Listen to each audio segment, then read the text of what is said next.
Aye. Any opposed? Okay, any abstention? The minutes are approved. Thank you. We good. Now, here we go. Number 1, Murray Senior Rec Center report, Hal Luke. I love these. Well, hopefully you'll love this one just as much. As soon as I can get myself organized here.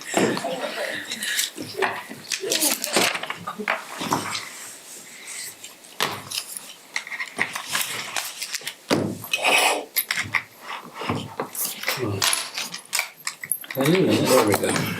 You only have 4 minutes left. You're spot on. I was just gonna say, I was waiting for something. now you have 9 minutes. That's funny. Well, I might as well say thank you, goodbye,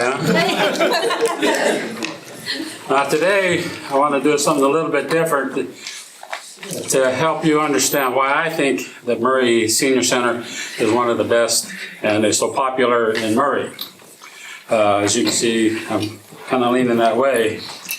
If you look at the map here, there are 18 senior centers in the Salt Lake County. So we're one of 18.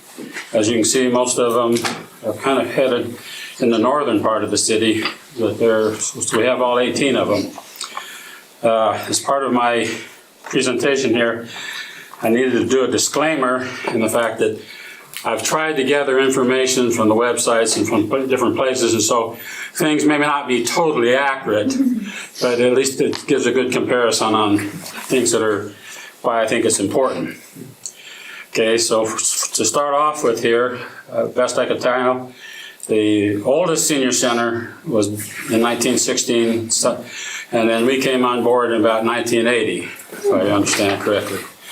Okay, now we're a city-owned and operated center. The 10th Street is a Salt Lake County owned and operated.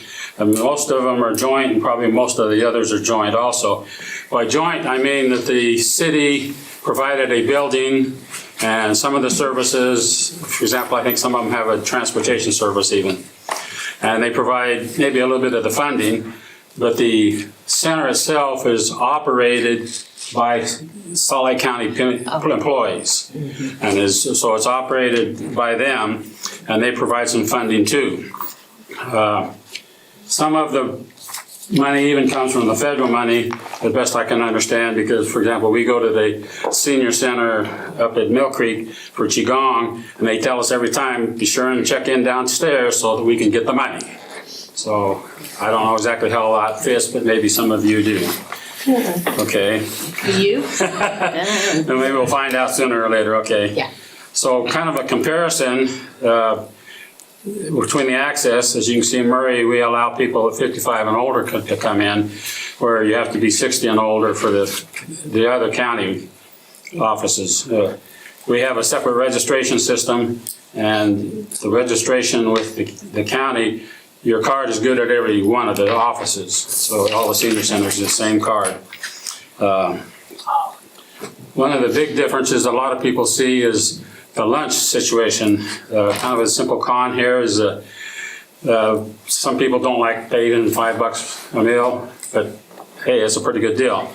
Where at the county, basically you can eat for free. You just take your card, you check in, they'll give you a meal card, and you go. They ask for a $4 donation, but nobody's checking you. You can just put it. So a lot of people like to eat free. Sort of a con for us is we're only open 4 days a week for lunch, where the county is open for 5 days a week. So, and then the con on the Salt Lake County is the fact that one of 2 mass food distribution centers make cook food and then deliver it to all the centers, where we have our famous in-house Chef Omar. So that's a lot of people like that. So type of thing. How many do you serve lunch to? Pardon? How many lunches do you serve? Anywhere from 80 to 100 a day. That's a lot. Yeah. And it's growing. It's growing. As you can If see, you saw what they served at the county, you would understand. If you run Meals on Wheels, that's what you're getting. That's where it comes from. Comes from a lot of it. So like I say, having an in-house chef does make a lot of difference, so. Sort of another disclaimer here in the fact that, like I say, I tried to go through the websites or the newsletters from each of the centers and trying to get counts from them. And so trying to gear the right situation. So for example, I'm only counting unique activities in the fact that, for example, in the center we have a Qigong class, Tai Chi class. But during the week, we offer 4 of those classes each week. So, but I only count 1 for the activity it is. And I thought an interesting note seems like a lot of the centers, the mornings are a lot occupied, but afternoons, they're not quite as busy. So, for example, here I've broken down the exercises. I counted 28 or 26 unique exercises. These kind of being examples of the exercises that we have here, where everybody else seems to kind of lag in the number of exercises they have. And one of the things about exercises, Marcy is, of course, the expert in exercising, and she's made Murray an exercise center. She has brought in specialty exercises such as TRX and spinning. So a lot of people come because there seems to be a lot of uniqueness in some of the programs that we offer for exercises. I classified this as classes, as you can kind of see from the side here, like wood carving, ceramics, so-and-sos, painting. So there's a lot of different classes that are offered. We offer some science classes and history classes. As you can see, we still have quite a few, but others are getting kind of up there. So we have kind of lost a little bit of advantage there. Like we don't have any pottery, but we do have ceramics. And in fact, well, I guess I missed one point that I think is important. Back on exercise, we have some 90-year-olds doing chair exercises. So that's good because of needing to get people, motion is lotion. Okay, so classes, again, we have a 93-year-old that's been doing ceramics for a long time, and she's really good. Games, table tennis, bridge, bingo, some of the things here. We're about tied with some of them. In fact, I guess we're actually below Mount Olympus there, but so some of them have interesting ones like bunko that are out there. So we have quite a few games. We used to have billiards, but of course we found people weren't showing up, and so we got rid of the billiard tables, but there's a lot of other places around here to shoot billiards, so that makes it good there. Plus, we needed the room. Yeah, we needed the room. Dance, they have some interesting ones around the county. Ballet, belly dancing, line dancing. Now we have line dancing, which a number of others do too, and then we have our Thursday evening social dancing. That's every Thursday night. We have what, maybe 50, 70 to 100? 70 to 100. And they come to that. Come as far as Ogden, as far as Provo. So, but it's good there. Music, we have some piano lessons going on. You can see some others do ukulele and guitar. Languages, we had a Spanish class for a while on a trial basis. Spanish seems to be the most popular out of all these other centers. Pickleball, we have 2 great pickleball courts. That's one thing that's really nice. At our center, you can see a few others have pickleball. I think, if I remember correctly, the Midvale Center, for example, has an indoor. Basically, they have a big exercise room and they put up a net for pickleball and then they can take it down. So it's kind of a portable, where ours are steady places, okay? And movies, we've used to have some movies in the dining room for a while, but we took that away. Anyway, since I'm running out of time here. So anyway, so to me, one of the important things, or one of the things that makes Murray so important and a nice place, is if you look at it, it's almost center in the whole valley. north and south and east and west. It's a central, but it's also accessible by 215 and I-15. So it makes it an easy place to get to, where some of these others are, they're semi-major streets, but not as good. So it helps. And also, to me, if I'm there exercising, I've come from a ways, maybe I want to do a little bit of shopping. As you can see, Costco's real close, Fashion Place Mall and Sam's Club are real close for people who want to kind of go out shopping after the meal, after they exercise. So I hope this helps you kind of better understand why, at least I feel, that the center is so popular and is a good place. And I thank you for your support of the center and helping us get along great. Thank you. Thank you. Oh, I have a question. Okay. So, would the Salt Lake County people come and join? Oh, they do. Yeah. Could we go over and join them with their card, or no? Well, not with our card. Okay. The situation there is, if they want to come to our center Yeah. and participate with all our activities, they need to register in our system and they get our card. Okay, If we, like me, want to go to the Salt Lake County, I just go to one of the ones, like I'm out of the Midvale office. And so I go there, put in the application, and then I get a card. But then Okay. that card allows me to any of the other Okay. Salt Lake centers. kind of like a library Kind card? of like a library card, yeah. Okay, Type of thing. got it. Okay? Yeah, Thank you. thank you. Thank you, guys.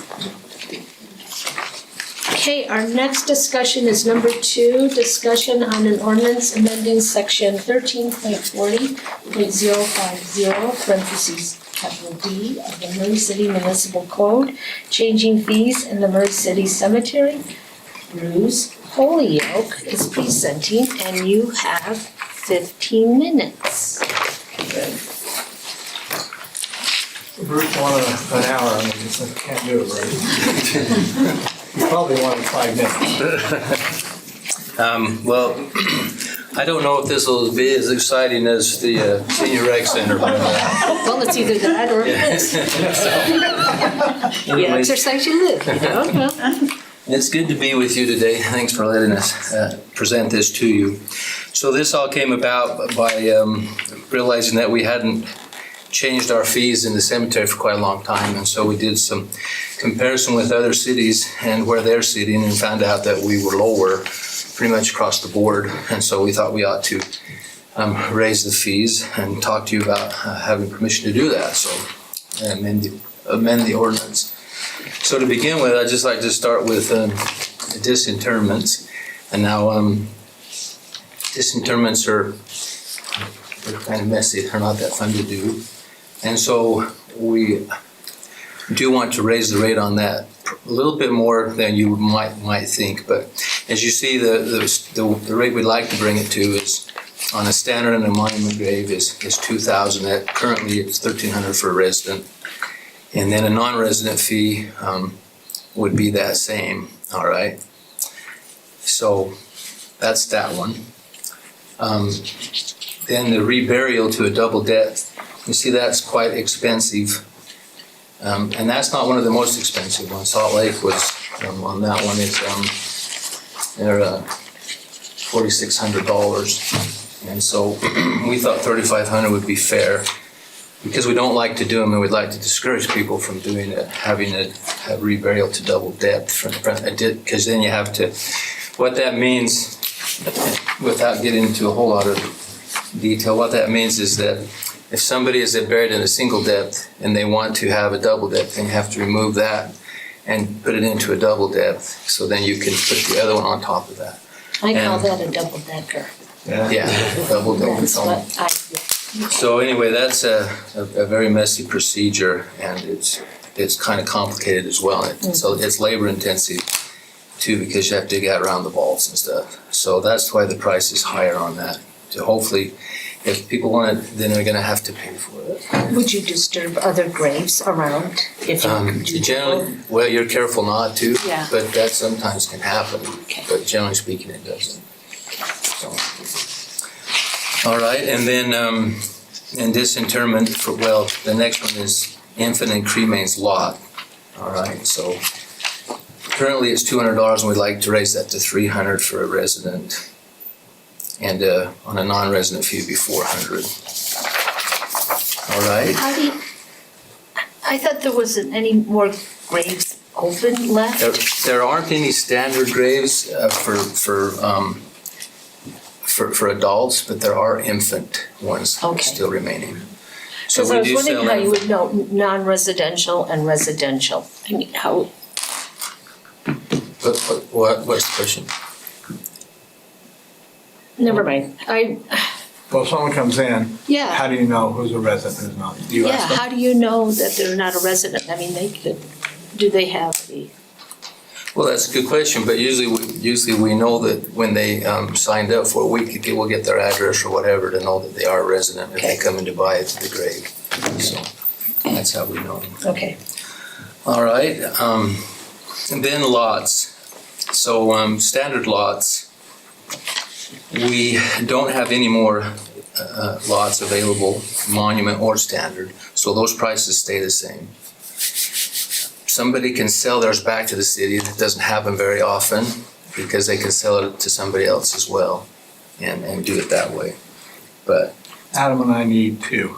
what's For that? some residents for the last 15 years. I said, Adam and I are looking for two. She brings them up every time. What's Murray? You can't find them. Yeah, it's hard to get into Murray. I thought you were picking out my grave for me for a second. One for you and Cindy. All right, so any questions about that to this point? So are you experiencing shortfall somehow in? No, not necessarily, although labor costs are going up. Sure, yeah. Obviously, and so that's something that has to be looked at. Cost of equipment goes up. and things like that. Materials. Yeah. So it has gone up. So, and also to help us to come into line with other cities as well, which I think is fair across the board. Okay, so, but you're totally out of space. There's not much else going out in Except for there. infants, yeah. The only way you get more space, well, we are doing, more niches and stuff. We've looked into that, so you can do Like vaults. well, cremains, Little- yeah. little cremation. Yeah. May I have some? I haven't Yeah, seen we them. have several niches. We have, as you go into where the office is right now, and they just, Oh, on that side, okay. yeah, All right. excuse me. How much Yeah. is a niche? What's how much? The niche is, want to bring that, let's see, niches. There it is. 25, How much? Yeah, it's, 2,500. it's, a niche for a resident is currently 800. Oh. And we want to bring it to 1,000. Maybe we could talk her into a niche. Adam? When someone buys a lot, can they just pay for everything up front? Like the burial, the vault, everything, the opening and the No. closing? They usually don't. They pay for that and then they don't pay for the opening until they actually open it. It's hard to keep track of that. Who they used to do that with, my father did it himself with the mortuary.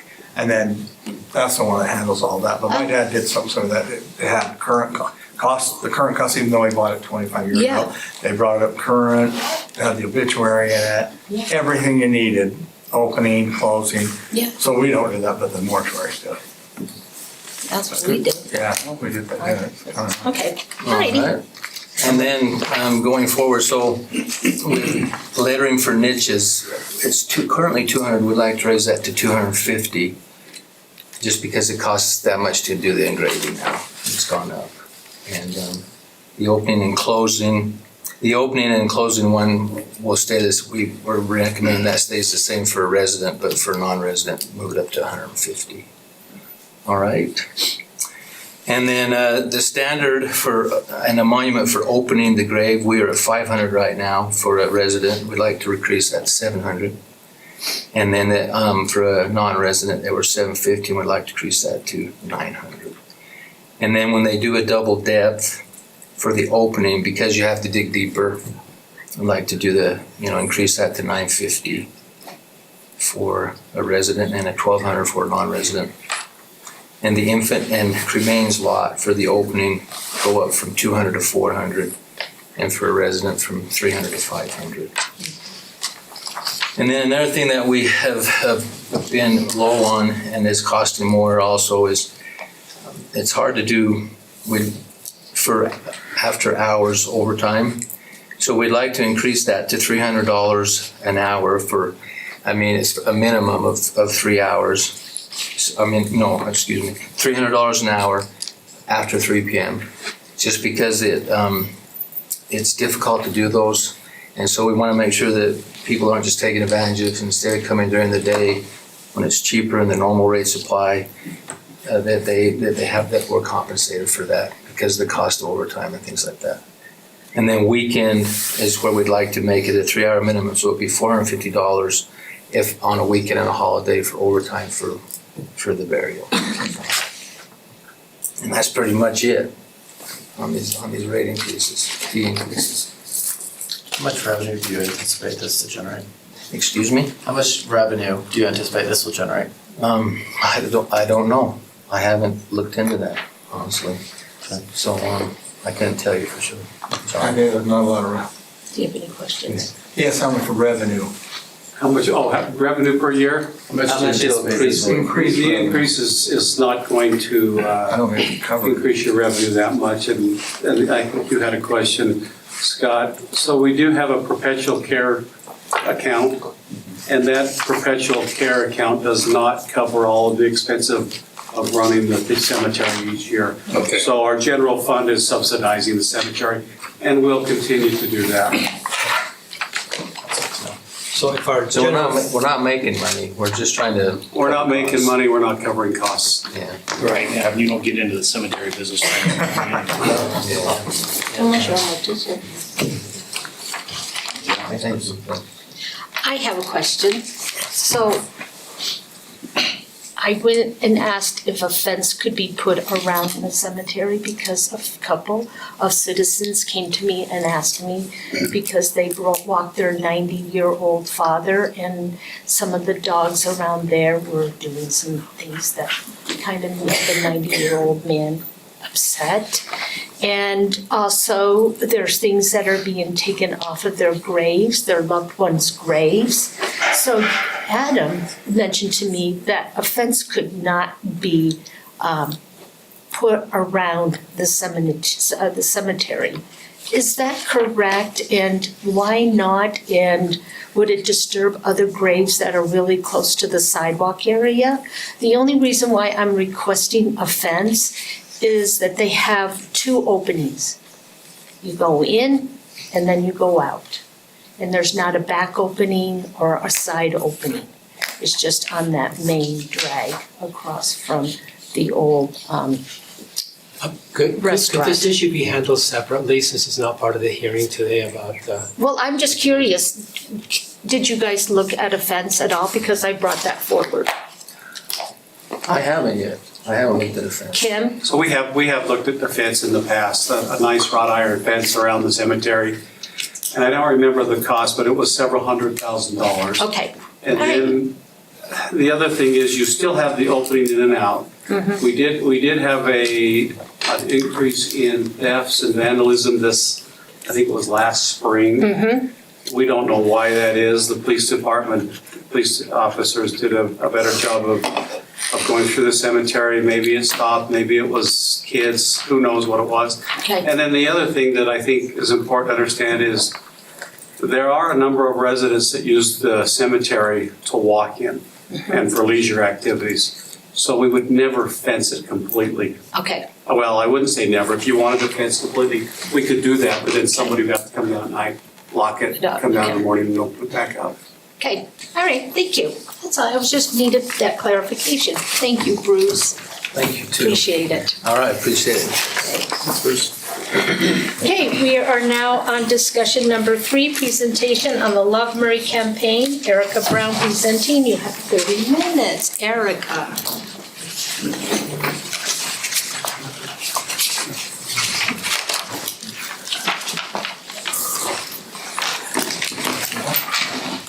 Hi, Erica.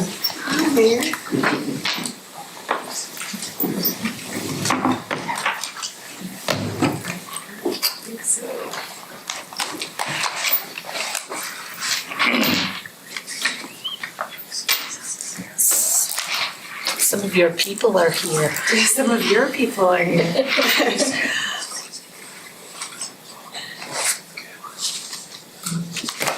Okay, I think we're ready.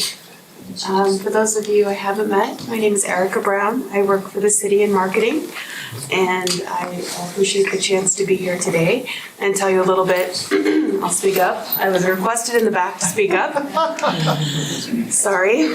I'm here today to talk to you about the Love Murray campaign, and if you've heard about it, basically I'm going to tell you why we're doing it, what it's for, and share some of the things that our wonderful community partners have brainstormed and brought to the table and are here today to support. So, if that sounds good, I'll go ahead and get started. Sound good? Okay, great. So, on this slide, you can see 3 new logos that are new to you: the Murray Museum, the Murray Armory, and the Murray Theater. I'll share those a little bit more in depth in a minute, but let me tell you a little bit about why we're having this campaign. So Kim Sorensen in Parks and Recreation brought me here about 6 months ago, and my main objective in working with Murray City is to make Murray Museum, Murray Armory, and Murray Theater successful, to make sure residents are aware of them, to make sure that people love them and they become part of the everyday engagement and reasons that people already love Murray. So the plan that we're about to preview is called Love, Murray, and it can be read 2 ways. One is Love Murray. The city is providing these things as something that your residents can enjoy and increase quality of life, improve the residents' ability to enjoy the arts, culture, recreation. And second, it could be Love Murray, a statement. The people who love, if you can't tell from the full audience, they love Murray. People love being here, they love living here, they love sharing their love of Murray, so it can be read 2 ways, and that is the intent of the campaign. On your right is the map that we're going to spend a little bit more time on in a minute, but that is I prepared this for about 15 minutes, and then I have about 15 minutes for questions after if you'd like, but feel free to stop me if there's something that you'd like to talk more about. My hope too is to get your ideas and feedback, so, okay? Okay, well, these are some of the community partners that we are engaged with. Intermountain Health has committed some financial support to the campaign. I believe the council will be voting on that later this afternoon. Murray Youth Council, we have some kids here from the Murray Youth Council who've been part of this, as well as the Murray Partners for Prevention, Murray School District, and the Murray Chamber of Commerce. They've all contributed time, resources, ideas, energy to the campaign, and it's been wonderful to put this together in such a short time. It really speaks to the quality of the people inside Murray. So to begin with, we'll talk about Murray Museum. It's located in the former John P. Cahoon Mansion, or the Murray Mansion as it used to be called. So this is the visual identity that we've created. These are all being adopted by executive order as part of the Murray City Style Guide. So you can see that it includes the Murray M, and basically is intended to convey historical depth, timelessness, classic design, and authority. So the museum is a free offering to the residents, and for people who live inside of Murray, it's a place where they can go and learn about the history of Murray and eventually learn about other topics. STEM is a topic that's popular in museums. Culture is another area that can be explored. This is some of the items in the Murray collection. On your top left, you have smelter recipes from the smokestacks written on a board. The Pony Express Trail went through Murray. That's an official commemorative plaque. Bottom is the telegraph key that was used in the station here, and bottom right is a doctor's bag. So it's a pretty impressive, cool collection, and the city staff are pretty committed to changing it out regularly so that visitors can learn about not only Murray's history, but time in a distant past. And the really exciting thing that you guys already know about, but I'll just highlight, is Preservation Utah is the nonprofit here in Utah that works with the state historical groups quite a bit. They're dedicated to preserving Murray's historical treasures, and the Murray Museum has won the 2025 Community Stewardship Award, which is a tremendous honor for the city. Wow. And so that award ceremony will be in April. I know several people from the mayor's office will be attending, but that really is a testament to the quality of this project and the quality of the leadership of providing these types of assets to the community. That's awesome. It's very awesome. That's cool. Ribbon cutting will be May 2nd, so I'm assuming we'll all see you there, but that's the Murray Museum. Okay. Do you have a time when the ribbon cutting ceremony is going to be for the museum? Invitations will be coming. Okay, perfect. I don't have it, I'm sorry. It's perfect. Yes, it's, I'll make sure tomorrow that we get it on everybody's calendar with Jennifer. That's fine. Okay. Thanks. Next, we have the Murray Armory. This is a photo from the Armory last week, so it's coming along wonderfully. If you are not familiar with the space, you should definitely go take him up on a tour to check it out. It really is going to be extremely transformative for the city of Murray. There are not many places in this centrally located that are as thoughtfully designed as this. My background, I've done a lot of events, a lot of marketing, a lot of spaces, venues, and I've yet to come across a venue that is designed as well as this. It's indoor, outdoor, which is really nice. You can see here the stage, which has a raised platform. There's power for performers who want to be there. There's flexible space inside. There's a fire pit. I'll show you the visual identity and then I'll show you another picture that shows a little bit more of it. But you see in this visual identity the trusses from the inside of the building. I should mention that not only is the museum, but the Armory is also on the National Register of Historic Places. So that is a nice thing for the city to highlight. But one of the things that was preserved in the restoration is the steel trusses in the ceiling. And that is highlighted in the building logo. You can see right there, it has kind of an intricate design. So we've chosen to highlight that in the logo. So it kind of reinforces the value of its historical nature, its artistic value, and also creates a nice identity for it. Here you can see the brochure in progress, and you can see in the top left-hand side, those are the fire pits. So for family reunions, class reunions, weddings, city programs, this will really be a premier space, centrally located, right there in the park by the Arboretum. It's a really great thing for the city. The ribbon cutting for this one is June 2nd. We have reserved the Army 23rd Band, which is the only standing military band in the state.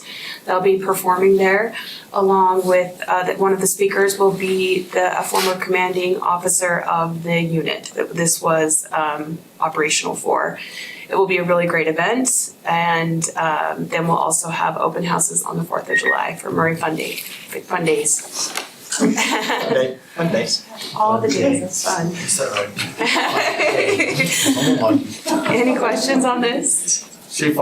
Erica fought really hard to get this and almost didn't get it. And so she's thrilled that she was able to. I think it's a really nice way to highlight the history of it, and we'll do some other fun things too. There's some fun. I'm not sharing all of the details about what we're going to be doing. I'm sharing some of them, but it will be a really great event. I'm excited about it. And do we have a time on that one? Yeah, June 2nd. A time? Oh, I believe that Yes, the program starts at 10. yeah. AM? It's at 10, yeah. Okay, thank you. We thought about PM, but then we thought. Yeah. Oh, that's true. I'll make sure that the dates and times that we have are Perfect. all on your calendars Thank tomorrow. you. Museum, I have for 10, but that may not be correct. I think that's correct as well, but I just didn't want to commit it to. I'll do it. Let me be Yeah, wrong. tomorrow. Okay. And 9:30 for the Armory. Maybe 10. 10. I think we're just getting ready at 9:30. Let's say 10. Wait, 10. Okay. I'll confirm tomorrow. I think it is 10. Okay. And then we have the Murray Theater. This is a landmark of the city and the state. This is obviously a historic photo that kind of highlights what an incredible venue it's been over the years. The visual identity for the Murray Theater is really trying to be evocative of vintage cinema. So it's regal, it's traditional, it has grandness to it. The color is really iconic. These are some of the applications of the mark, and one of the things that we'll be doing to open the theater is we have proposals from 3 different TV stations. We want to do a live taping of one of the daytime lifestyle talk shows inside the theater. And I believe we're going to go with ABC for Good Things Utah. They have a great relationship with the city. They have existing partnerships with businesses. Nisha is one of the hosts in the center. She has an Emmy, and they will do a really nice job highlighting the venue as an asset to not only to Murray, but to the whole area. We can talk with artists who will be performing there. We can talk with city leadership. It will be a really great thing for the city to kind of highlight some of that. The plan is to film that on July 3rd. It will re-air on July 4th, which is an incredible asset and value. Basically, we get 2 airings for the price of 1. And then we will be able to have them involved in our Murray Fun Day celebration. And we'll be, just so they know, we'll be doing it for what, a month? The partnership with Good Things? Yeah, about a month, about 2 weeks before and about a week or 2 after. We haven't committed to all of that yet, but that is the plan for now. You're about to see street banners going up all over the city on the light poles. This is a great idea that has been in cooperation with Parks and Rec and then several of our partners in the community. We did a brainstorm at Murray High School earlier this month, and that was something that came up. So I was happy to report that we are in the works on this. These are the mock-ups, and so basically everything that you're seeing as far as advertising and posters designed that is sending people to a website called lovemurray.com. We have secured that website URL and we can operate it for a year. We've been working with the city attorney's office to make sure that that is all acceptable, and it is. So we will use that website. I'll show you a mock-up of that in just a second to gather email addresses. So we'll share information about the projects from the city and then use those email addresses to grow the Parks and Recreation email list, which already exists, so that we have a better communication channel for the city to use to communicate these things. So this is a mock-up of the website. I'm so glad to hear you're excited. I love it. That's great. I'm not a longtime Murray person, but I am. I'm just so tickled for this. Yay. I really am. I hope it's a good reflection. I've said to several people, this is really a mirror to hold up to Murray, because the people who live here have contributed so many of their ideas and their enthusiasm and their energy to this, and that's what this is. So I'm so excited to hear that. Okay, so this is the website mock-up. People will go to lovemurray.com and they will see something like this. And basically they will be prompted to enter their email address.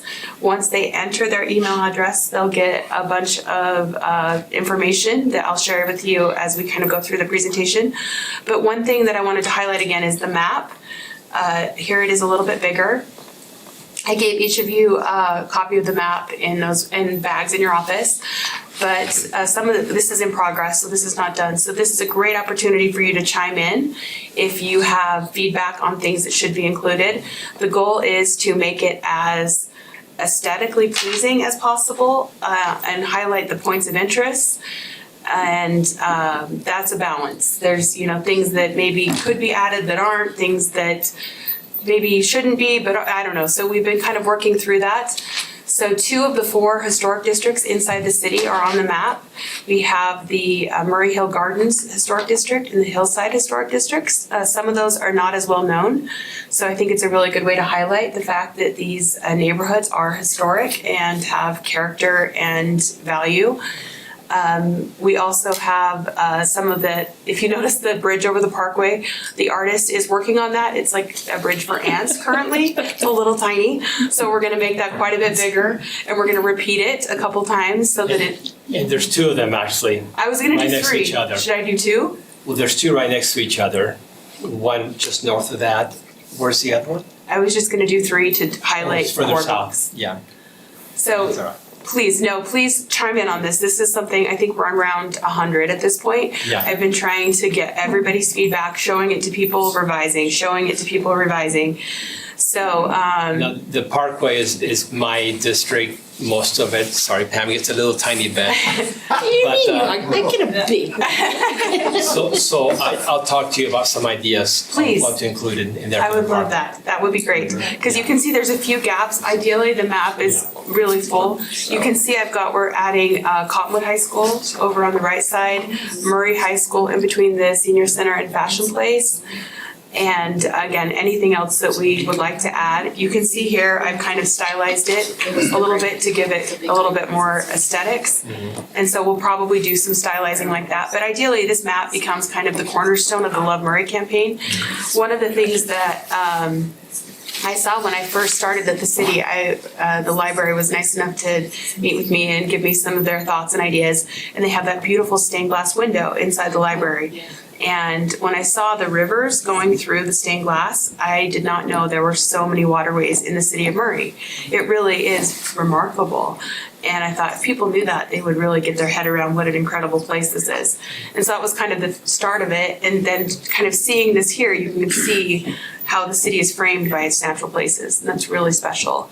So that's the idea, is to kind of create that, that visual for people. Should we add the cemetery? I think the cemetery probably should be added. Okay. That's a good idea. So the first thing that we can do to get people in and around Murray, and I know is it called the Murray Walks campaign? There's a bunch of different initiatives, but we want people outside enjoying our natural spaces, walking on the trails. And one of the things that we plan to incorporate into Love Murray that they will get the details of in the email is geocaching. Are you guys familiar with geocaching? Yeah. No.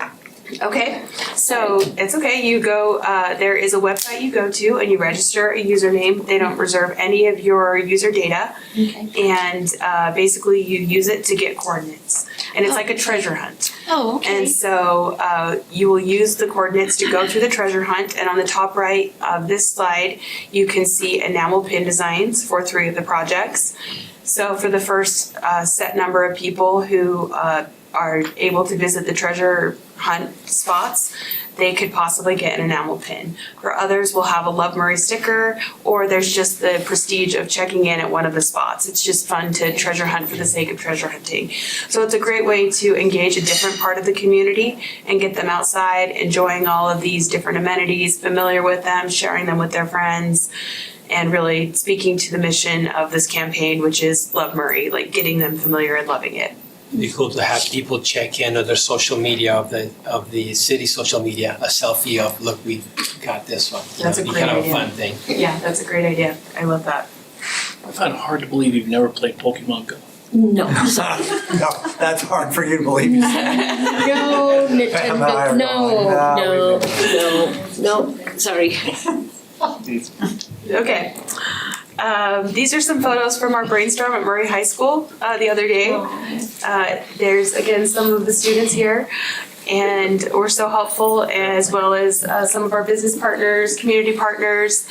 They had I was gonna bring the posters for you, but they just had reams and reams and reams of good ideas, and then they took those little stickers you can kind of see, and each of them had 5 votes, and they voted on their favorite ideas. And their favorite ideas made it into, these are the art projects that will be part of Love Murray that you will see throughout the community. And that will get updated and added to the email as we go through, so that people can kind of see the things inside the community. They're temporary art things, ways to make people smile, make them engaged in their community, make them proud of their community, that kind of thing. So I'm going to show you a few of those ideas. One of the very generous ideas, and one of the people who was involved in this, brought this to us, she's here, is to put the Love Murray logo on the back of football helmets for Murray High School. And so I thought that was extremely generous and amazing, and loved that idea, so I included that on the slide. Another thing that we talked about, it's the 50-year anniversary of Murray High winning the state championship, I guess. Someone else could probably speak to that more specifically. But we talked about homecoming, Murray Fun Days, having an alpaca kissing booth. So that people could get a selfie with an alpaca, kiss an alpaca. Again, just like the fact that you're all laughing is the goal. Like, we want to make people feel delighted and amused and happy about their city that they have all these great things going on for them. Another great idea is, if you're familiar, some large cities, they do these locks like the Golden Gate Bridge in Paris. It's a big thing. People come and they put a lock on a structure of some sort. And we have all of these chain link fences around the armory that we need to take down. And so we will leave a section of that up. And we'll put signage up saying it's part of the Love Murray Lock campaign, and people can come and put a lock on it. They can get photos with it, and when it's done, we can take it down and be done with it. But it's a great little use for something that we don't really need anyway. Yeah, just a little platform, come seal your love. You know? Exactly. Listen to Propose. Ms. Romance. This is the Argentina guy coming out. The Murray Theater has that big blank wall on the north side. I had talked about putting a billboard type vinyl on that space, and we don't have quite the stuff ready for that yet. And so instead, I think we're going to work with the students and artists in the community to develop a temporary mural for that space. One of the ideas that came up from that meeting again was a handprint wall. And so there's a visual on the right hand of what that could look like. And that could just be anyone can come and put their hand on it, sign it, and then eventually when we get a permanent mural, that could be covered up and replaced, or we could do a more permanent or temporary art piece for that. And then crosswalks having painted designs so that when people are crossing the street, it could be a hopscotch, it could be just something delightful to make people smile, to remember why they love their city so much. Great. Last but not least, we have the street sign or yard signs. I guess that the city did this a few years ago for maybe the police department. And some of them are still up throughout the city. But the idea is to create Love Murray yard signs with a blank spot so people can write the thing they love about Murray. It could be their graduate for their high school class. It could be their favorite public service department, it could be first responders, it could be their neighbors, it could be their church congregation, but they could all just write kind of what they wanted on it. We would put our community partners on these and kind of have them available to probably purchase from some sort of a website through the city. We also talked about doing thank you notes to our public servants. And so that's an example of that. And then we have a labyrinth that we can paint using our tools in Parks and Recreation that we use to paint the lines for soccer fields and football fields. So people can come and walk. And it's used a lot, like Grace Cathedral in San Francisco has one. They're really famous throughout the world, where you just walk and meditate basically. And we'll make the paths wide enough so that they're accessible for people in wheelchairs or walkers. And then the middle, last but not least, is street cleaning. So using a pressure washer, again in Parks and Recreation, with a template stencil to use the Love Murray, and we can just clean sidewalks and in the shape of the stencil, and that will leave a mark behind. And then as it gets dirty over time, it will disappear. So that's my presentation. And I'm open for questions if you have anything or ideas.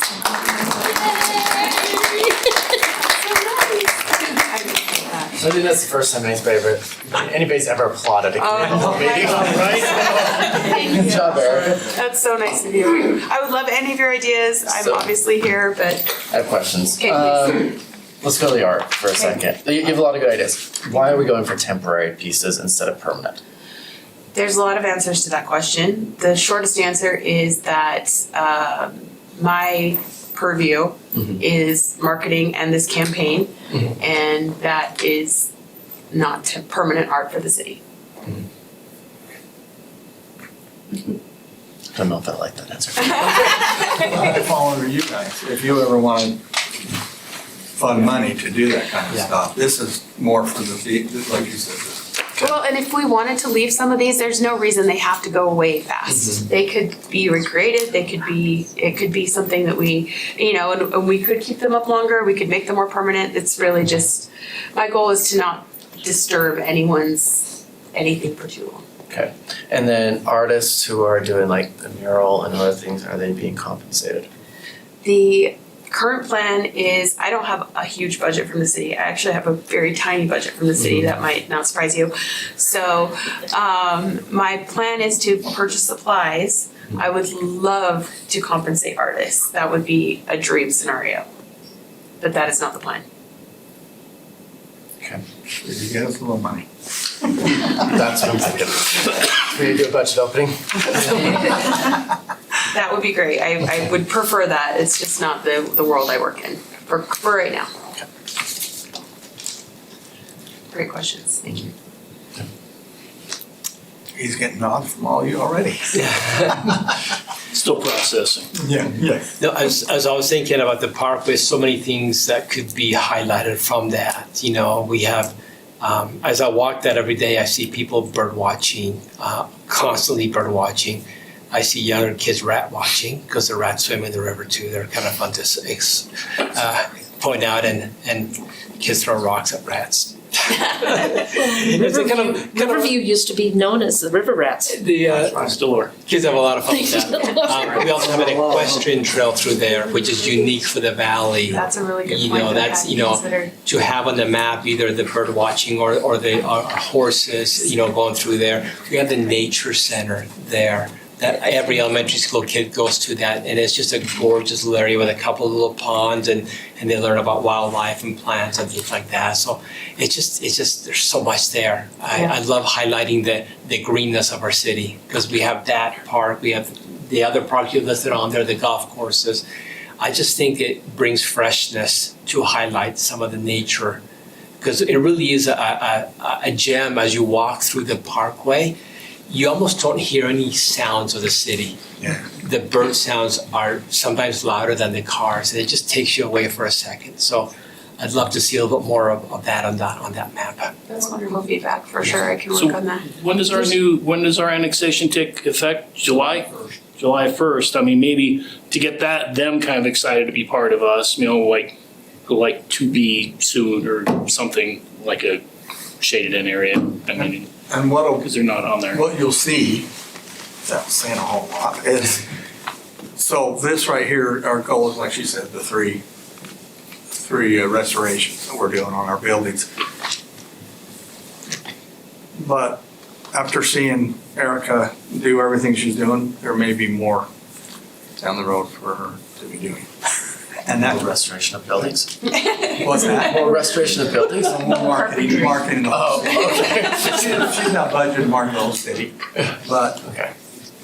that could happen.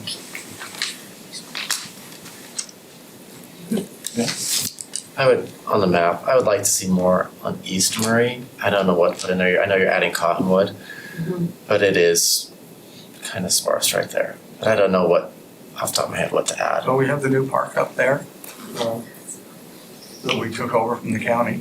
Oh, we could add that one. That's a good idea. In Riverview. Okay. Wood, yeah, or we could do Woodstock. If it wouldn't be Yeah. too much trouble, Yeah. maybe I could meet with each of you, Yeah, okay. just like 5 or 10 minutes, and you could just draw a couple Yeah, things that's on good. and we could see, would that be okay? Yeah. Okay. I also like the idea.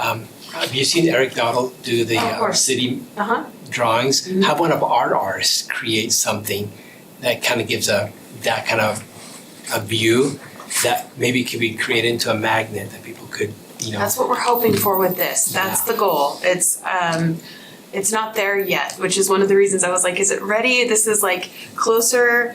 This is getting there. Yeah, when I go visit friends, I like to take gifts from Utah.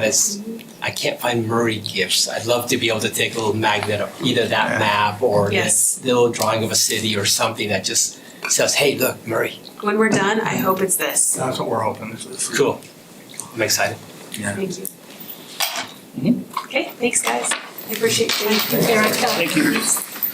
Okay, discussion number 4 on the bond perimeter resolution for the power department. Brenda Moore presenting, 15 minutes. I'm gonna make Matt sit with me. How are you, Matt? What a privilege.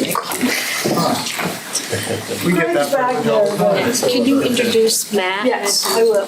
So this is Matt Dugdale. He's with our financial financial advisory team.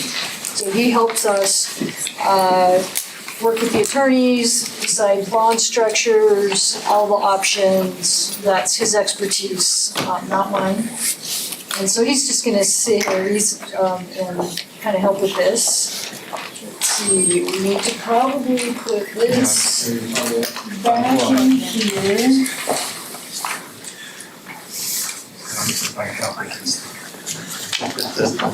And then put this in there. There we go. Perfect. So, you've seen a lot of these, but just as a refresher, the first thing is the system upgrades. This is why we are proposing a bond. We've been through these, the transformers, we need to stop the central substation, rebuild it, plan on it, keep it from sinking in the landfill it's built on. The turbine controls and maintenance on the turbines, I covered vehicle storage, the relining of the penstock, and the fixing the Sandy siphon. About $18 million, we're planning on bonding 19, put a little cushion in there. Round numbers are more fun to try and match. And then other things that, if one of those comes in cheaper, we do have the Arrowhead line relocations that they're gonna finance over the years. We could also add to this if we needed to, if it earned a lot of interest or something happened. Why issue a bond? The projected cash flow, if we do these projects need to be done within the next three years. If we had no bond with a 2.5% growth or fee increase, we don't grow 2.5%, we grow more on it, average of 0.25%.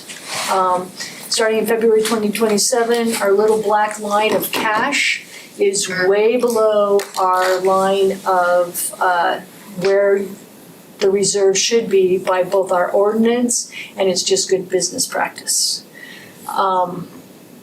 If we had a crisis like we did in 2023 and we spent $12 extra million for power in 2 months, which is that blue hump right there, we would not have the cash to cover it. So what would we do? We would have to go to our ratepayers to pay for the entirety of it as opposed to just use reserves and kind of keep things flowing. This little graph is what happens if we bond, same 2.5% increase. Yes, the cash dips in 2032. We are working on that master plan, but what that does is it keeps us above there until then. And that thin blue line you see would be the debt service, so that is calculated in here. Keeps things smooth. We have a while, get all these projects done, master plans, and we can decide what we need to do to keep it from going negative way out in 2032, 2033. So it's just to have cash. Now, the basic financing process, some of you have been through this, some of you haven't. We're in phase 1, sitting here talking to you, where we decide the parameters resolution and you guys give us the authority to do phase 2 through 6. That's me, Matt, the attorney's office, the mayor's office. We documents and due diligence, we are starting on these, of course. We get a rating and decide if we need bond insurance. We do get underwriters, do all kinds of other analysis. We go to market, or we private place, haven't decided which one we're gonna do, and then we close. It's kind of like a house closing. You did that, you signed there are a lot less documents involved in this than an MBA lease. This is based on power revenue. These are power revenue bonds, which means they are, the investors are saying, well, Murray City has enough power revenue that they can repay us these things. It's not based on the land value, the lease, there's none of, it's not as complicated as the lease revenue bonds. It's just power. Same thing, we have water revenue bonds out there. Those are the water ones. We have stormwater revenue bonds. That's these bonds that stormwater has, and there's some wastewater ones out there too. So this one is power. Power has not had any since about 2012 when they early paid off their last set.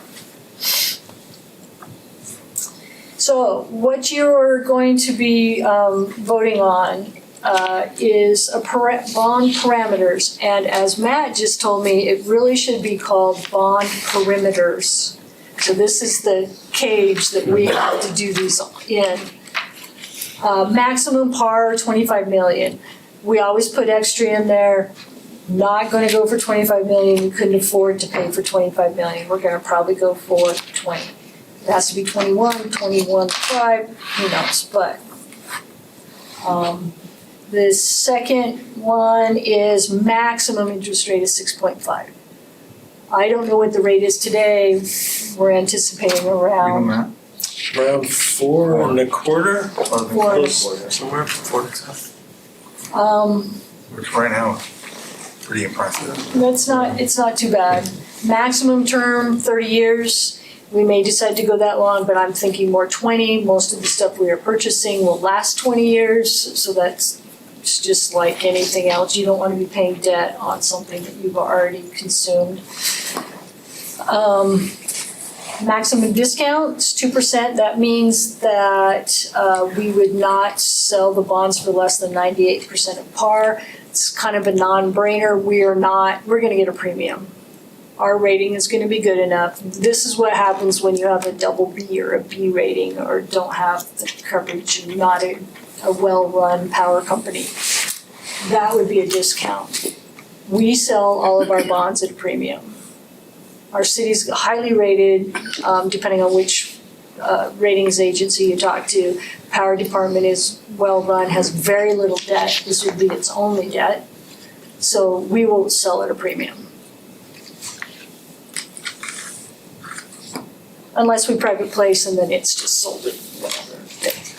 Par, it's sold at par, but the premium is baked into the par. And then, we have designated officers. These are the people that are authorized to do all the rest of this stuff. The mayor, he signs the bond documents. The mayor pro tem, if he happens to be out of town that day, never happened yet. And the finance director. So we do all of the work, and then you guys are telling us within these parameters, you may issue these bonds. And then we come back to you and tell you how it went.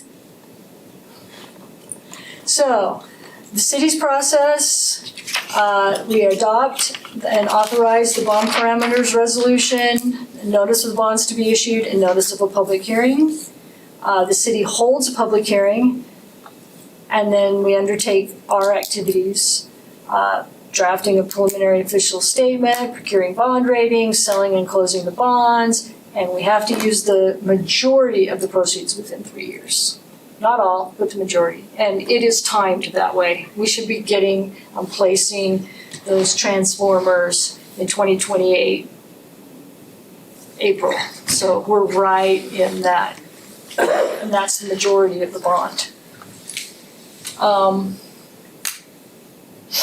The council schedule. So this is where you guys are involved. Tonight we're talking about it.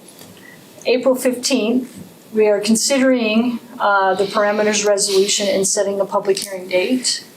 We're skipping April 1st because I have a conference and I have to go to that conference. I need the CPU credits. And you guys are gonna be busy with the whole Block 1 thing. You don't wanna worry about bonds the same night. So April 15th, you consider a parameters resolution, so that's when you'll vote on that, and then we'll set a public hearing date. I know it sounds weird to have the public hearing after the parameters. That is the way the law is written. That is what we have to do. And then May 6th, that's when we'll have the public hearing, and if we need a preliminary official statement, you will adopt that. And what that is, if you've ever read one, it has a really good history. It will have a really good history of the power fund, why you should, it's a selling document. Hand that to an investor, they read it. This is why you should buy our bonds. This is what we're using it for. And these are all the conditions and all the rules surrounding these particular bonds. So, and then any questions? So when would it close? sometime the first part of June, either June 4th, June 15th, somewhere in there. That's good. Which is when we need to probably pay for most of those controls and hopefully have those turbines up and running.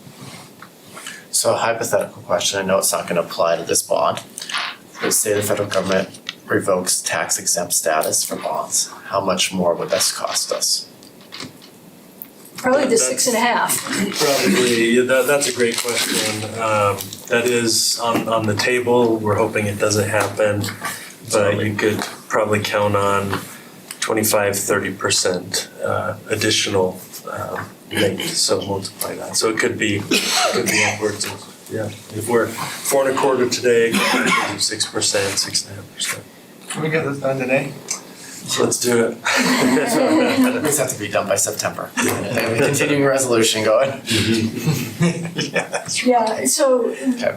the talking point on getting rid of tax exempt bonds, the reason they're not liked by the conservative and even some of the very liberal people is rich people get the deduction off their taxes for it. So that's what they don't like about them. That's, okay. Foregone tax revenue. It's foregoing tax revenue. But the benefit of them is every single citizen who drives on a road or over a bridge or almost anything, water lines, not power lines per se, but water lines, sewer, stormwater, those were most likely built by bonds. And every single resident is paying those bonds and their rates are less, so their fees are less. Everybody, not just the rich people. We're not in charge, but that is the difference. We need you back in Washington, Brenda, fighting. It's too logical. The logic doesn't work with this administration, so it's. A lot of you benefit from being so rich.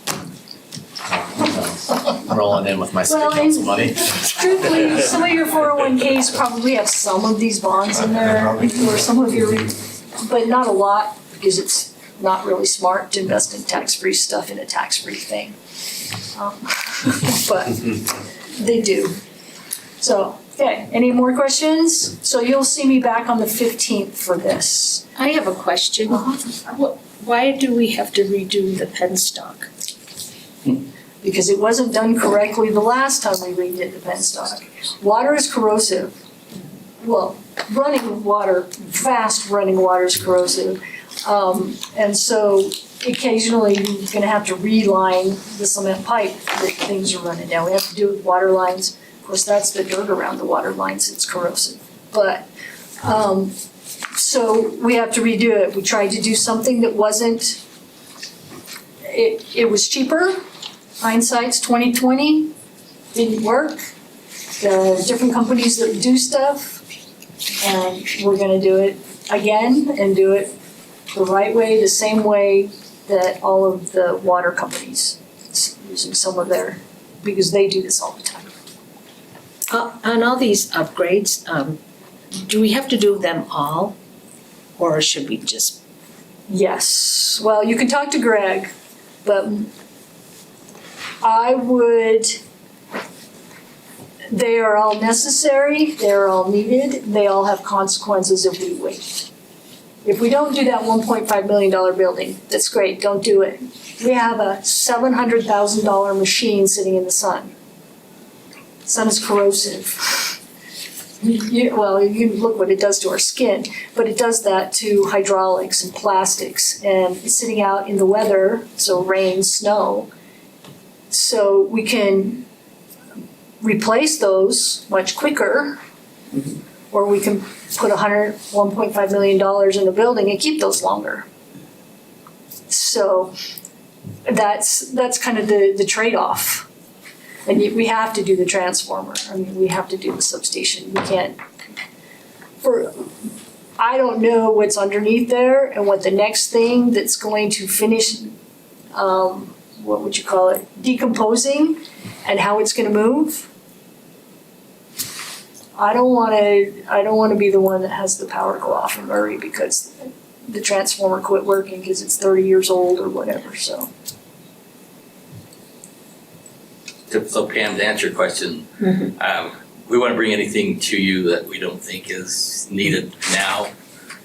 We'd put anything off that we could, and we've been trying, for the last few years, we've been trying to be as conservative as we can with the power department, with our budgets and everything, buying equipment. This will set up the city and the power department and the residents for the years to come. But yes, they are needed. And I'm just asking these questions because citizens are watching this. Oh, I agree. And they're gonna ask me, why didn't you ask this? Why didn't you ask that? Why? Oh, we appreciate the question. So, because, I'm it's a lot of money, right? Yeah. I mean, it's a substantial amount of money that we're gonna be investing back into the power system. But it's something that, like I said, we'll set up our power system well into the future, and it'll help us get to a point where we can keep things going forward.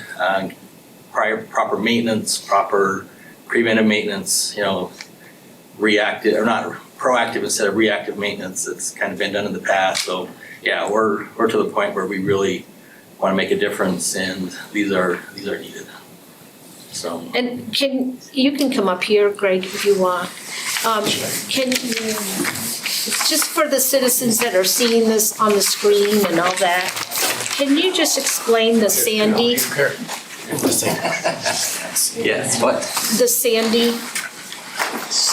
Yeah. Okay, Explain that one to the Yes. citizens that are watching. So back in the day, when this penstock was put in, they had to come up with some ideas to first be able to take all the water that it takes for the intake to get down and all the way down to the penstock, and right of ways. I'm just kind of surmising. I don't know exactly what took place, but there was we needed to deliver, as part of us taking the water out of Little Cottonwood Creek, we had to deliver some water to Sandy as per their water rights. And so they call it the Sandy siphon. There was a contract that was made back in the day that put all of the maintenance upkeep on Murray City, and just kind of left Sandy, we'll provide you with the water. So I'm just guessing that it took that contract to make this all happen. So now, however many years later, that Sandy siphon pipe is starting to fail. There's rust, there's holes in it. For us to deliver what we're contractually obligated to deliver, we have to go back in and probably re-sleeve that pipe or whatever it's going to take so that we can deliver our portion or our commitment to Sandy, the water that they deserve. They can get it in other ways, but it's not what's contractually And are they helping with the payment, Sandy? No. But they're getting the water. Yes, that's because of the contract. It's their water rights. We're using their water to generate power. Yes. I know where you're trying to get at, and I understand that, but yes, it is totally up to Murray City to make this happen. Okay. And it does help Sandy, but that's just the contract that was made, and Because the citizen's gonna ask that. yeah, exactly. So that's why I'm bringing all So these questions we're up. under contract to make this Okay. happen. We don't have an option. Because there are new citizens here in Murray Yeah. that are living in Murray, For so sure. they're gonna ask these questions and so. I appreciate that. That's a great question. Sure. Are we out of time? No, go right ahead. All right, so, Greg, thanks for sitting here for a second. We had a great conversation yesterday. I think the citizens need to hear of why we're having to bond for a maintenance and repair issues and how we're going to change it in the future so we don't have to do that anymore. Let's give them kind of just a quick overview of why we're doing it and where we're going, so they know that we have found the problem and we're fixing that problem. We'll start with the turbines. So when the turbines were installed, they're called Solar. I mean, someone might say, we have solar turbines? No, not solar, but Solar is the manufactured turbines. When those were installed, we hired someone from Solar that knew how to run these turbines 20 plus years ago. His name was Paul, and he came in and just did a really good job of tweaking and making those run for as long as he could. And we did maintenance to keep them running to a certain extent, but we didn't really upgrade the controls because he could make the controls work with what he was doing. The Windows 7 controls, I mean, they're running on Windows 7, so they're a little outdated. Yeah. And so Paul retired, and we came in and we ran through one summer without Paul. We started with 2 turbines, one went down, so we just had 1 turbine running last summer. But what needs to happen is we need to upgrade the controls. And once we get the controls upgraded, then they will be able to do a lot of the, it will tell us what's happening. And so between that and some upkeep on the turbines, we'll get all 3 turbines up and running. Hopefully by, we're thinking July 1st. That's a ballpark for us. But with our turbines, they are needed because that's what helps us peak through the summertime. And so they're a valuable resource. And once we make this investment, going forward, we have 4 substation technicians, and they will all be able to be trained to do as much as we can with the Solar turbines, with also a commitment from Solar to help us as well, but we'll do as much as we can with their help. So going forward, it's a huge game changer for the turbines. And budget-wise, how are we looking at it differently for the future? So we're not looking at bonding again 10, 15 years from now. So that's the key. Right now, we're making that commitment going forward. There'll still be some upkeep. I mean, we will schedule maintenance. We'll have to just see run-wise, as far as the turbines goes, at a certain point, they have to be rebuilt, right? But we will plan on that. That'll be part of our planning. I'm not saying that we won't be back ever again for bonding, but I don't want to. We made the decision 2011 or 12. We had some money in the bank. We're paying $1.7 million in interest and bond payments. We went to the finance director at the time and said, what do you think about taking what we have in the bank and paying these bonds off? So I think we're very conservative. I hope people understand. Brenda's very conservative. Yeah. We're very conservative. Our management group in the power department, we work really well together. So that's our commitment going forward. The substation has been, as long as I've been here, 17 years, it's been sinking. We looked at it about 8 years ago. But it just didn't pan out for some reason. But now it's like, we need to make it happen. And I know there's people who are gonna say, we don't need to do this. Yeah. We do, I'm sorry. We have one transformer that was actually taken out of service because the oil test showed that it was failing. Our new operations manager, our new engineering manager came in, retested it with a different company that he's used to using. It came back satisfactory, so we actually put that transfer back in place now. But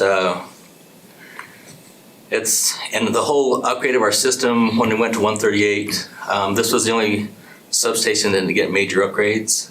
So it's due, I think, just for the integrity of our system, to keep the lights on. We know just what a little bump will do. People do not like that, but if we had to have cascading outages in our city because for some reason our central substation went down, during the peak of the summer, it would hurt us. Thank you. So this is for the integrity of our system, but at the same time, you have our commitment as a management group to do a better job. Yeah.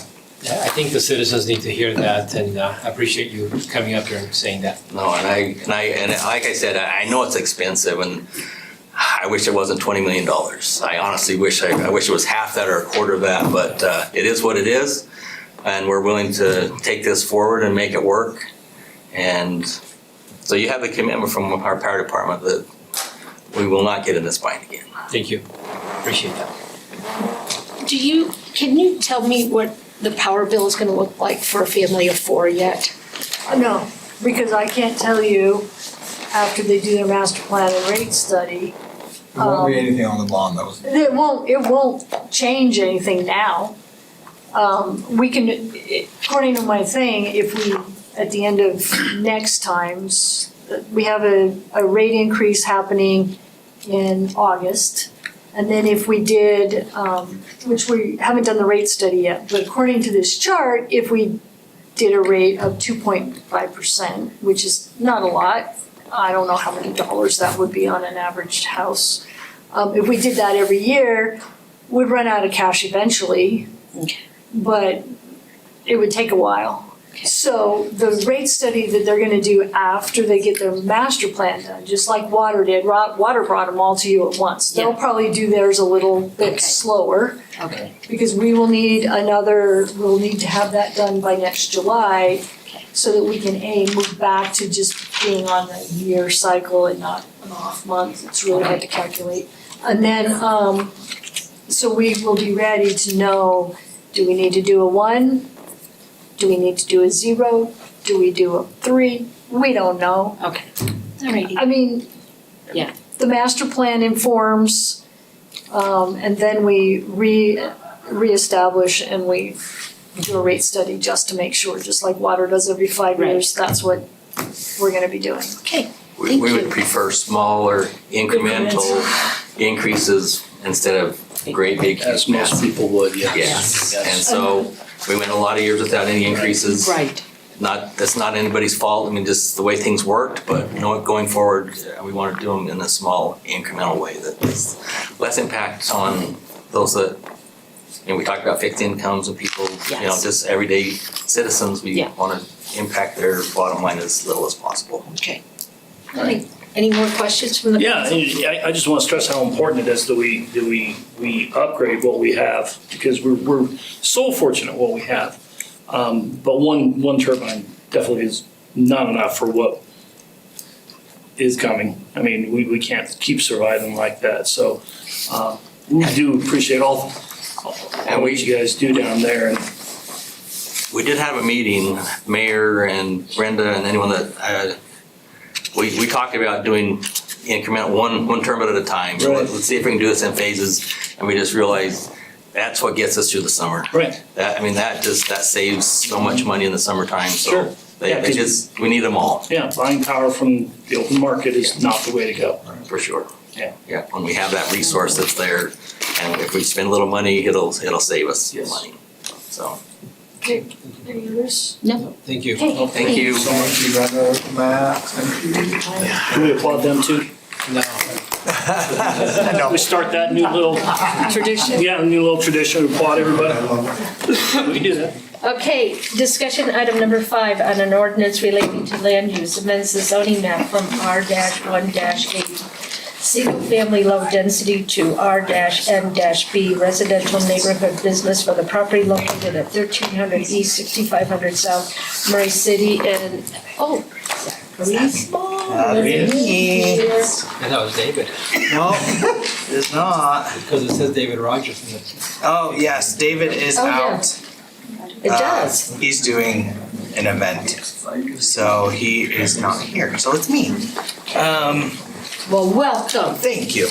So yeah, this is a request from Post Investments to amend the future land use map and the zoning map for the property at 6500 South and 1300 East. It's just located here, just a little bit north of 6600 South. That's the street that turns into Winchester. That is not what I want. Let's do this laser pointer. Okay, so yeah, located here, it's just south of the canal trail that we recently, well, semi-recently did. It's currently in the R18 zone. There's been a number of people that have, since this has been incorporated in the city, that has tried to make the residential development work here, and nobody can really make it work. So we had somebody approach us earlier this year asking if they could do an art studio, and we tried to find a zone that would work. And there, obviously, we're not looking at a use specifically in here, taking a look at it entirely just based on the zoning district, which we propose doing R&D. That's one of the most, one of the best zoning districts. It's been one of the favorites in the city. Oh, yes. It results in really good,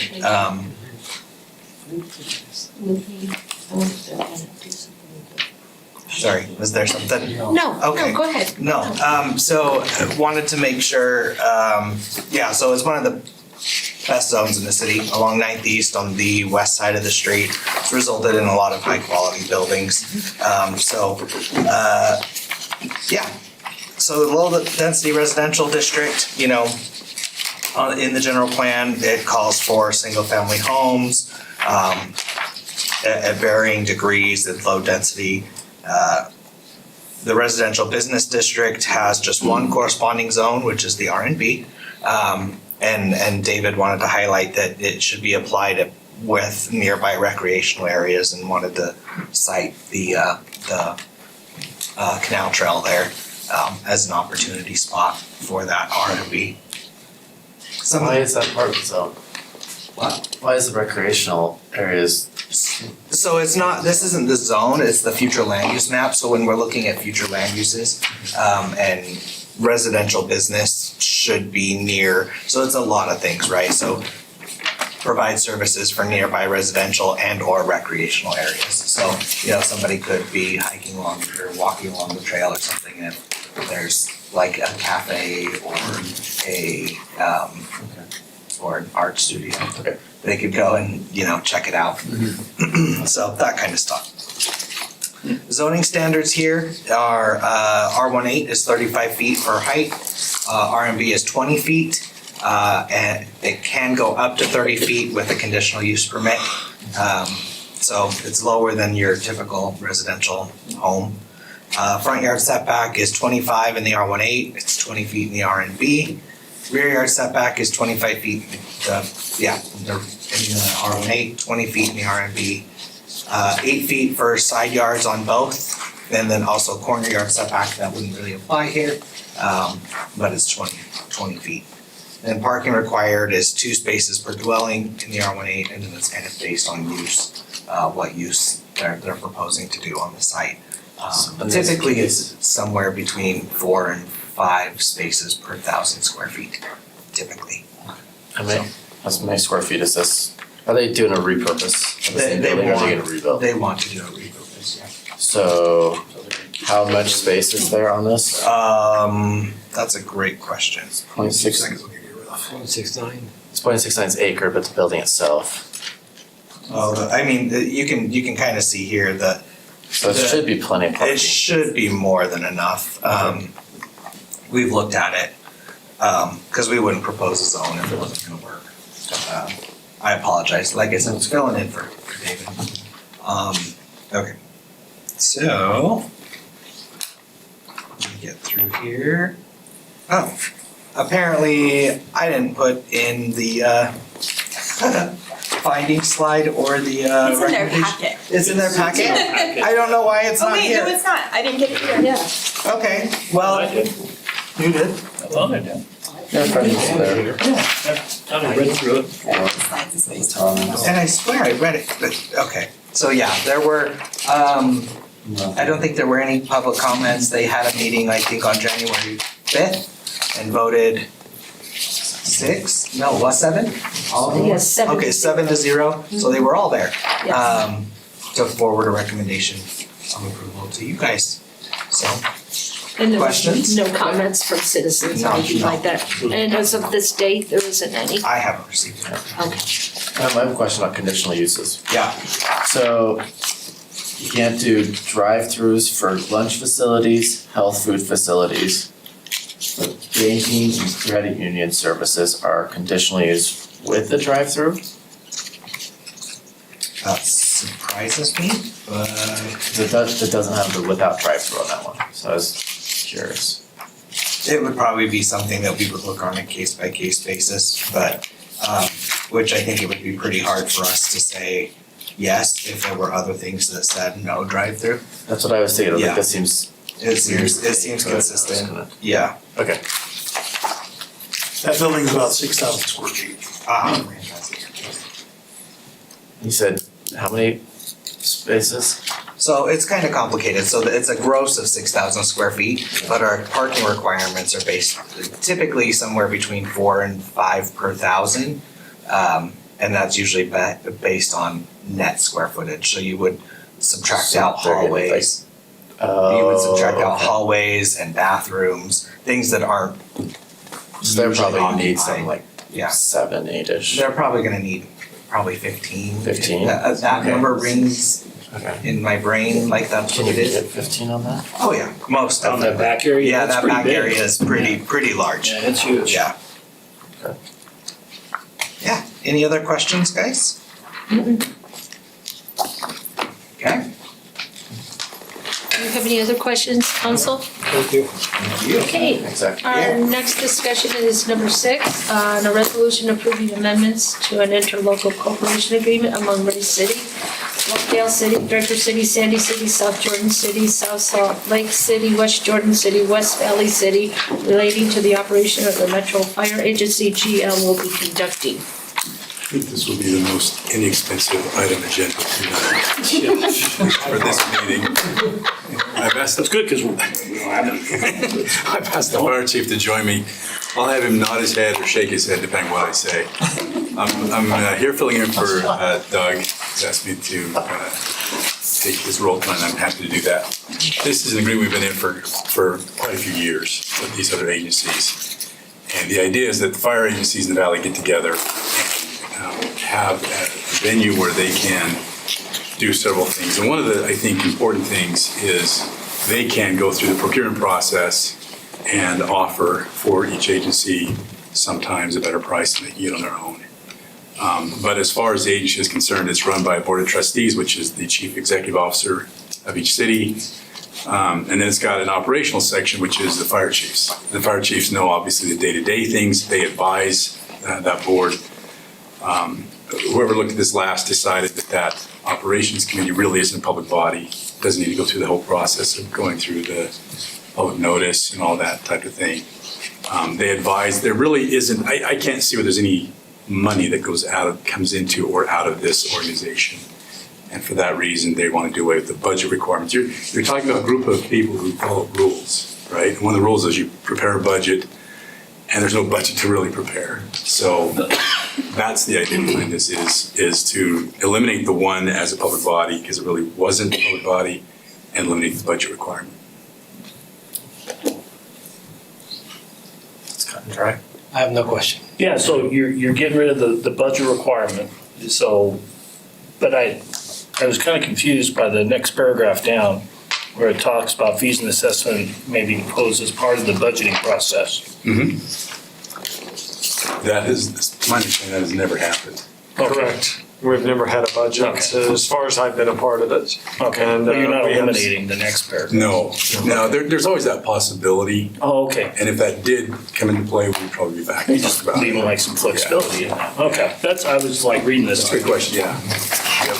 We also had in there that there would be an employee, and that's, we have no Metro employees, nor do we have any desire to have Metro.